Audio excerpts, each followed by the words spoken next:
Okay, welcome back, guys. I'm here with the guys from The Method. Now, guys, you guys have been, working together as a band for quite some time now. How did it all get started, and what led you guys to become, I suppose, an indie pop rock band? Yeah, well, we started over 10 years ago now, and as the only other original member of that band with me. Yep. We were doing covers and playing a lot of pubs around at Ferny Grove, Stones Corner. Yep. That was a great place to play as well. And then basically from there we decided to get a little bit more serious in our music and start pursuing more original sounds that we were messing around with between the covers that we were doing.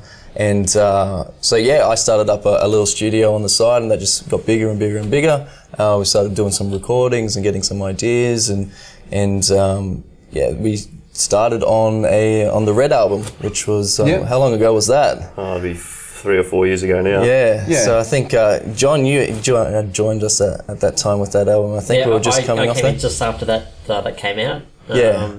That was the end of 2010. Wow. Yeah. And when it comes to the writing process, I mean, do you guys sort of collaborate together a lot, or is it does it always start with a lyric idea, or does it start with the music first for you guys? We usually just hit up a few riffs and things like that, and as this place, the cave, and hit up some recordings in there and eat some pizza and just hang out, have a good time, and try and write some songs. See what happens. Usually. That's great. I mean, I always see that when musicians hang out and spend time together and just enjoy writing music, the songs themselves really show through, especially with the genre you guys are playing. That's it. Yeah, we find that if we're sitting down seriously trying to write something, nothing creative is really flowing, and then when we sort of get a bit silly with it, Absolutely, And I mean, you guys have released a few EPs and things like that.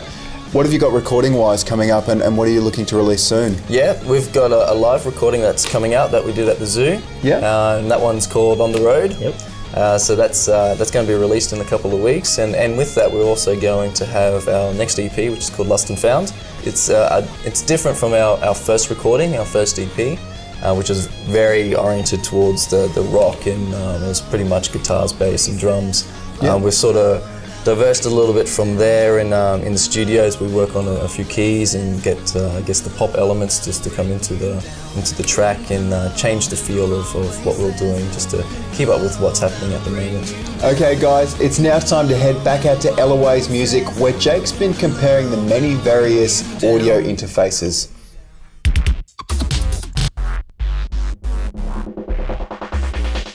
How you going, guys? So last week we learned all about doors, and I've had to play around with that. I know exactly how they work, but now I'm ready to start recording some music, so I've come back to Eloise Music. I'm here with Dion.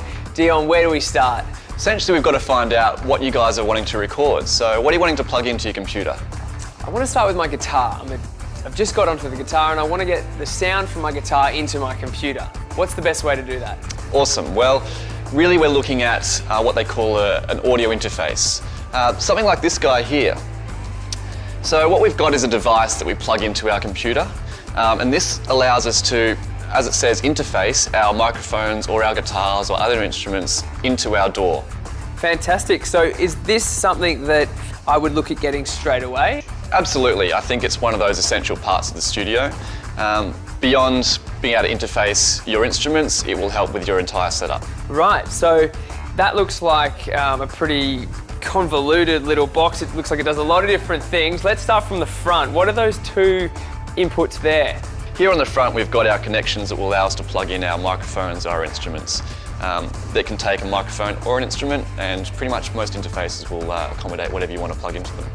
So where would this sit in terms of the scale? Is this like an introductory product, or am I looking at this being the bee's knees? Yeah, this is an entry-level product. You can see we've just got the two inputs on here, so this would allow you to record your guitar and your voice at the same time, for instance. If you're recording an entire drum kit or a whole band, then you would look at something that was a bit larger, say like this one here, which has 8 simultaneous inputs. We've also got interfaces that come bundled in with sort of mixing control services. We've got interfaces that are aimed at guitarists that will have guitar effects built into them. We've got interfaces that are particularly small and portable. We've got interfaces that come bundled with headphones and mics and software, and really a one-stop kind of product. Nice. Now, what are the functions that increase or decrease the quality of the recording? With our interface, there's a few stages between plugging the instrument in and when it gets to the computer. So the very first thing we look at is the preamp. So the quality of the preamp is the first step. The better quality preamp, the better quality sound we're going to have. Next is what we call the converters.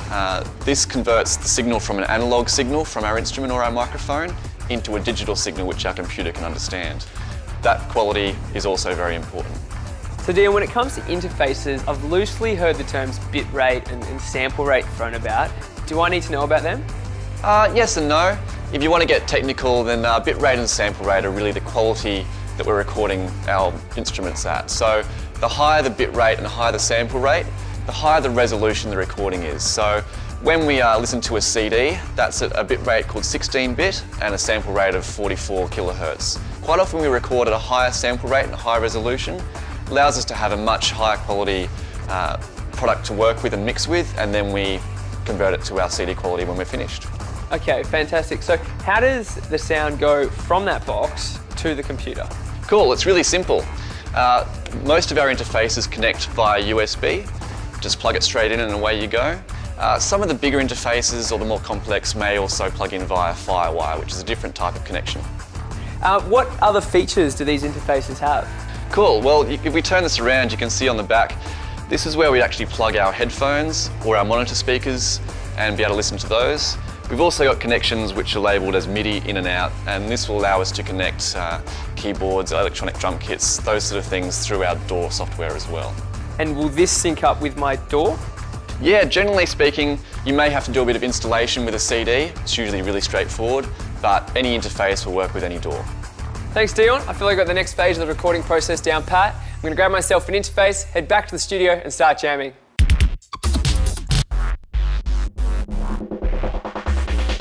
Welcome back, everyone. Well, it looks like there's a lot to take into consideration when choosing an interface. What do you guys think is important when it comes to choosing the right audio interface and that sort of stuff? Yeah, well, when I started the studio, it was basically tossing up between a USB or the Firewire interface with that, and I ended up going with the USB, and USB 2 came out, and that so it wasn't really much of a drama. Yeah. I got the M Audio Ultra 8, I think it was called, and we did our first EP on that, and the recordings were good, the preamps were okay, it wasn't great, but they came out clean enough, and we could fix them up when we were doing the production and stuff. So you made it work for yourself. Yeah. So I was learning the ropes there, still getting going through the software and how it would interface with it. So it was important to see what software and audio interface would work together. Yeah. And linking those up was a little bit difficult at the start, and I went through a couple, but the one that I stuck to in the end was the M Audio. So I'm linking that to Sonar X2 at the moment. Moving on from that, I've gone over to the Mackie, so everything's going a little bit, there's a lot of interfaces and stuff that you can do with your iPad, so it's great for demos and just getting ideas down when you're in the rooms and trying to work out songs. And I got the DL1608 from Mackie, and basically that's an interface. It's got all the Mackie preamps on it, it's got 16 inputs, and you slide your iPad into it, and it's got all the software that you can use on board there. Now, it's not great for production and that, but it's perfect for capturing the sounds and then taking them off the Mackie and putting them into a PC and mixing them down. Stick with us, fellow audiophiles. After the break, I'll once again be joining Australian Concert Productions out on location as we begin to set up the stage for a live gig.